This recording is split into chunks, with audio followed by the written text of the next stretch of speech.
What's up guys, my name is Liam and today we're going to be taking a look at the Phylina S450. This is the new updated 4K version. The original just made it on my top budget gaming mice list from last year. So is this better than the original? And more importantly, is this going to be the perfect gaming mouse for you? Let's check it out.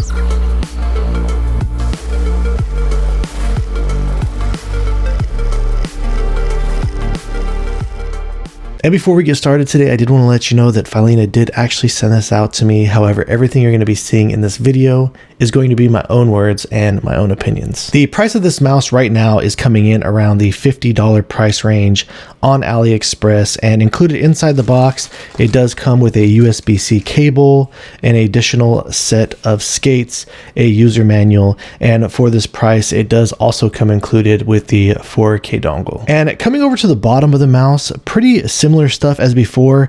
As you can see, they have actually changed the skate design, and in my opinion, this is a huge upgrade. Not only are they just bigger in size as far as the overall width and the coverage on the bottom of the mouse, but they are also a little bit thicker as well.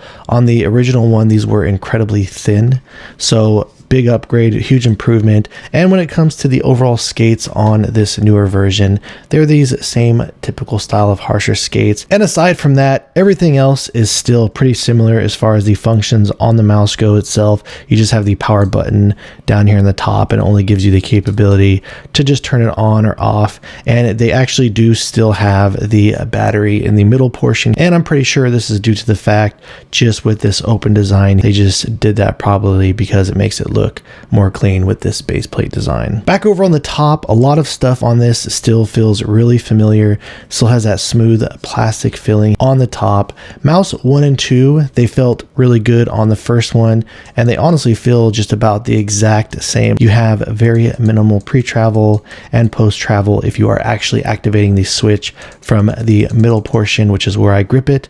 If you were to move up here on the front, you do just get a little bit more play, and you can still make a little bit more contact with the base on the actual switch itself. But overall, I do feel like the implementation on mouse 1 and 2, they actually do feel really good. The scroll wheel also still feels the same. It kind of sits a little bit lower, but it does have pretty nice defined steps.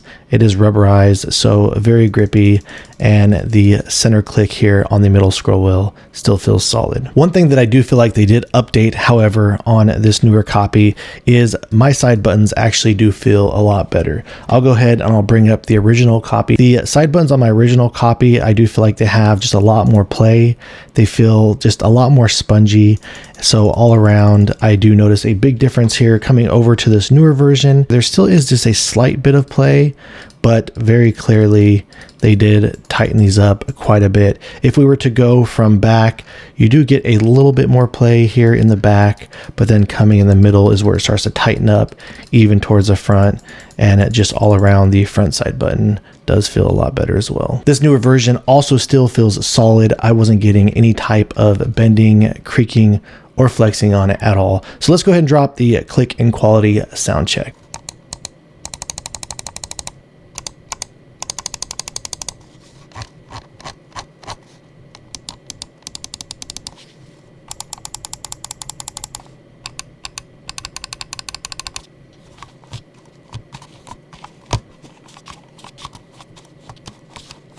So when it comes to the weight and balance, since they still have the battery here in the middle portion, it is pretty much the same thing. This mouse still does feel front heavy. So if you were to pick this up, I would probably recommend moving the battery back here to the rear. It definitely makes this mouse feel a lot better as far as the balance goes, but it still has a solid left to right over here on the balance. But when it comes to the weight, let's go ahead and pull up the original version and see how it compares. So dropping the S450 4K on the scale, looks like it's coming in at about 57.9 grams, whereas the original about 56.8 grams. So it looks like the 4K version is about 1 gram heavier. This is still using a 300 milliamp hour battery in it, and using this with the 4K performance, I was getting around 2 days of all day use with it. And when it comes to the 4K performance and the software, this is using the CompX firmware solution.